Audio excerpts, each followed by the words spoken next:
asalaamu calaykum waraxmatullaahi wabarakaatu. soo dhawaada marka ugu horeysa fadlan haddii aad cusub tahay nagu soo biir. maanta waxaan ka hadlaynaa amisom gaad, gabdhihii ilaalin jiray mucamar al qadaafi. marka horeba aan ku fahansiiyey magaca mucamar al qadaafi. markii la maqlo dad badan waxay markiiba xasuustaan khudbadihiisii dhaadheeraa, teedhooyinkii uu la safri jiray, siyaasadiisii adkeyd ee muranka badan ee liibiya muddo 42 sana uu ku xukumayay. laakiin waxaa jirtay arrin si weyn indhaha dunida usoo jiidatay. markastana qadaafi uu kasoo degayo diyaarad ka qaybgalayo shir caalami ah ama uu dhex socdo kubanaan taageerayaashiisa ah, ishu qaban jirtay. waxaa hareerihiisa kasoo muuqan jiray koox gabdho ah oo aada u hubeysan. dadka qaar waxay u yaqaaneen gabdhaha qadaafi, dadka qaarna ilaalada qadaafi. warbaahinta reer galbeedkana waxay ugu yeeri jireen amisom gaad. waxay ayeen koox dumar ah oo si gaara loo tababaray, kuwaas oo loo xilsaaray ilaalinta ninka ugu awooda badan liibiya. laakiin su-aashu waxay tahay, maxay ahaayeen gabdhahan? sideese lagu soo xuli jiray? maxayse ahayd sirtii ku duugneyd? si loo fahmo sheekadan waa inaan dib ugu noqonaa bilowgii xukunka qadaafi. markii qadaafi talada uu qabsaday 1969 wuxuu doonayay inuu abuuro nidaam ka duwan kuwii ka jiray dunida carabta. wuxuu rabay inuu isku muujiyo hogaamiye jabiyey dhaqamadii hore. mid ka mid ah siyaabihiisii uu taas ku muujinayana waxay ahayd inuu haweenka siiyo muuqaal aan caadi ahayn oo ku dhex jira hay-adaha amniga iyo sidoo kale xafiiskiisa. sanadkii 1980 ayaa markii ugu horeysay si weyn loo arkay kooxdan, markii madaxda caalamku ay booqanayeen liibiya ama qadaafi uu booqanayay wadamo kale. gabdhahan oo ku labisan darees ciidan oo qurux badan ayaa mar walba hareerihiisa taagnaa jiray. warbaahinta ayaana ku mashquuli jirtay oo had iyo jeer isha ku hayi jirtay gabdhahan iyo shaqooyinka ay gacanta ku hayaan iyo sida ay u shaqeynayaan. qaar waxaa loo arkayay inay tahay xayeysiin siyaasadeed, qaar kalena waxay aaminsanayeen in gabdhahan ahaayeen ilaaladii ugu kalsoonida badnaa mucamar al qadaafi. waxaa la sheegay in gabdhaha loo soo xuli jiray si adag. qaar ka mid a warbixinadii hore iyo buwaagta cusub ee laga qoran waxay sheegeen in lagu qiimeyn jiray caafimaadkooda, xoogooda, tababarkooda iyo sidoo kale nidaamka sida ay daacadda ugu yihiin. markii la aqbalo kadib waxay geli jireen tababar ciidan oo aada u adag. waxaa la bari jiray toogashada, difaaca dhow, ilaalinta madaxda iyo sida looga falceliyo weerarkadiis ah. qaar ka mid ah xubnihii hore ee kooxda ayaa sheegay in maalintii saacado badan la tababari jiray. qadaafi waxa uu aaminsanaa in gabdhaha ay ka feejigan yihiin ragga marka ay timaado ilaalinta. mar ayaa la weydiiyey, mudane madaxweyne, maxay tahay sababta gabdhuhu ay mar walba adiga kuu ilaaliyaan? aawo raggii?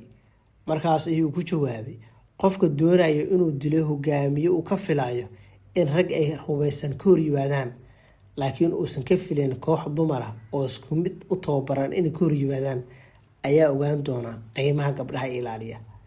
fikradan ayaa noqotay qeybo ka mid ah sheekooyinka haliyada amisom gaad ama gabdhihii qadaafi ee aadka loo hadalhayo. laakiin arrinta xiisaha le waxay ahayd, mar kasta oo qadaafi uu meel tago, gabdhahan kama tegi jirinba, hore u wadi jiray, shirarku la tegi jiray. wuxuu ula safri jiray shirarka Yurub ka dhacaya, kuwa Afrika ka dhacaya, kuwa Carabta ka dhacaya, kulamada midowga Afrika. markii shirarka midowga Afrika iyo qaramada midoobay uu yimaado rabo inuu ka hadlo, gabdhahan geesaha ay ka istaagi jireen. sawirradooda ayaa kasoo muuqan jiray buugag hore ee wargeysyada dunida, iyagoo arrintaas runtii aada ay kaga muuqato quruxda iyo shacniga iyo waxa ka muuqda. dad badan ayaa isweydiin jiray sababta hogaamiyaha uu u yahay mucamar al qadaafi haweenka kaliya ay ilaalinaya marka shirarka caalamiga la yimaado. jawaabta rasmiga laakiin waxayse ahayd inuu kalsooni ku qabo, uu gabdhahana jecel yahay. laakiin falanqeeyaal badan waxay aaminsanayeen in arrintaasi ahayd xeelad siyaasadeed. qadaafi wuxuu aada u jeclaa inuu dunida ka yaabiyo. wuxuu dhisan jiray teendhooyin dhexda magaalooyinka waaweyn.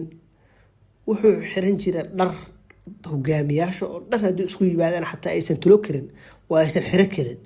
wuxuu jeedin jiray khudbado qaata saacado dhaadheer. amisom gaadna waxa ay noqdeen qeybo ka mid ah sawirkaas. waa sida dad badan ay aaminsan yihiin. laakiin sanadihii dambe waxaa soo baxay warar sheegaya in arrintu sidaas ay ka duwaneed oo muran badan ku saabsan.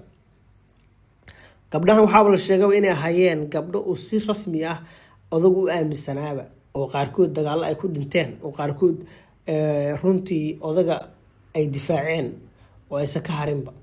qaar ka mid a ilaalidii hore waxa ay sheegeen in tababarkooda uu ahaa mid adag, in qalad yar haddii uu ka dhaco lagu ciqaabi jiray 2 sano oo xariga.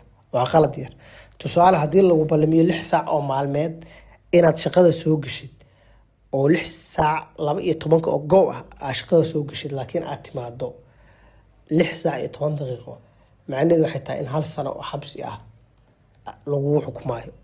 sababtoo ah 12 daqiiqo oo soo daahday ayay ka dhigan tahay in madaxweynaha lagu dilay, ayay tiri qaali mashambeen oo ka mid ahayd gabdhihii aadka u ilaali jiray hogaamiyihii weynaha ee mucamar al-qadaafi.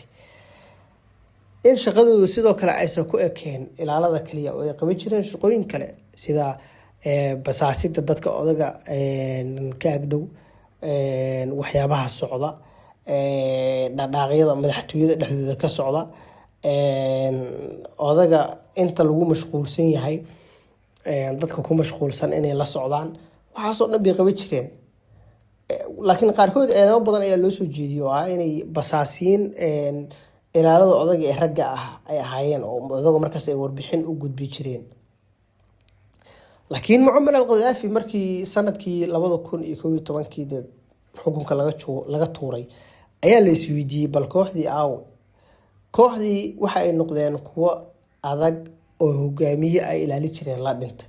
raggii ilaaladii mucamar al-qadaafi qaar baa isaga tegey, qaar baa mucaarad ku biiray, qaar baa shaqadii ka tegey, qaar baa xilliyada adkaa ka tegay. laakiin amisom guard gabdhihii la dhihi jiray ee mucamar al-qadaafi waxay noqdeen kuwo dhintay, kuwo dhaawacmay, kuwo nolosha lagu qabtay iyo kuwo baxsaday oo aan isdhiibin. arrintaasoo si aada noqotay in loo hadalhayo oo ayaan dhan laga sheekeeyo la yiraahdo arrintan sidee ku dhacday. odow gabdhaha wuxuu ka sheegaya run bay ahayd, kalsoonidu ku qabaa run ka ahayd. sababtoo ah odaga markii ugu dambeysay ee uu dhibanayay 2 gabdhood oo hubeysan ayaa la dhintay oo la joogay. arrintaasoo aada loo hadalhayay. laakiin sheeko kale oo gabdhahaas ku saabsan ayaa jirta oo ahayd gabadhii ka dambeysay inuu badbaado mucamar al-qadaafi. gabadhaasoo ahayd mid ka mid a ilaaladii sida gaarka ah ee runtii hogaamiye u tababaray intuu xukunka hayay, laakiin ka mid ahayd kooxdaas. gabadhan waxaa la sheegay in ay runtii ilaalin jirtay odaga, balse maalin maalmaha ka mid a weerar lagu soo qaaday ay sababtay rasaas odaga loo waday inay iyada isku dhigto, sidaasna ay ku geeriyoto. caaisha oo ahayd 32 sano jir ayaa sanadkii 1998 magaalada Sirta odaga asagoo rabo inuu meel ka khudbeeyo mucaaradku waxay kusoo qaadeen weerar culus. caaishana waxay ahayd qofkii ugu horeysay ee xabadaha odaga isku dhigay. taas waxay ka dhigantay ilaa iyo markii gaariga uu ka galayay oo gaariga laga gelinayay waxaa isku dhigtay caaisho. waxay noqotay mid sheekadeeda aada loo hadalhayay. mucamar al-qadaafi waa xusi jiray inta uu noolaa bishii 1 mar ayuu booqan jiray hooyadeed oo gurigeeda ugu tagi jiray, uu soo salaami jiray. sidoo kale waxaa iskuul ayaa lagu magac daray caaisho oo amisom guard ka mid ahayd. marka kooxda waxay ahayd koox si weyn loo hadalhayay adduunka oo dhan, balse waxa ay bedeleen rajadii laga qabay gabdhaha ee ragga ee ku saabsaneed in raggu ay ilaalada kaligood ay ku fiican yihiin. sidaa daraadeed qadaafi hadduu u aaminsanaa in gabdhuhu ay ragga ka feejigan yihiin, ma is leedahay rag badan oo Soomaaliyeed had kabacdi gabdhaha ay ilaalo u qoran doonaan? sababtoo ah amisom guard ma ahayn, gabar ayaa isku dhigtay, rasaas loo waday mucamar al-qadaafi oo sidaas ku dhimatay. 2 gabdhood ayaa odaga ilaa iyo laga dilayay garabkiisa ka dagaalamayay oo dhuunta markuu galay ka dabagalay. marka ma la dhihi karaa gabdhuhu way ka feejigan yihiin wayna ka daacad badan yihiin ragga marka ay timaado xeeladaha dagaalka ama marka ay timaado daacadnimada sida loo difaacayo qof hogaamiye ah oo aaminay in amnigiisa la ilaaliyo. amisom guard hadda waa maamooyin waaweyn inta nool, qaarkoodna markii la wareysto waxa ay sheegaan inaysan sir bixineen arrinta ugu weyn ee aadka loo hadalhayo waxaa ka mid ah in ilaa iyo hadda gabar ka mid ah kooxda ilaali jiray Muammar al-Gaddafi inta ka nool oo ah 32 inaysan weli warbaahinta hor imaan oo aysan ka sheekeyn hogaamiyaha Muammar al-Gaddafi ee la dilay shaqooyinka ay qaban jireen isagoo shaqay jireen.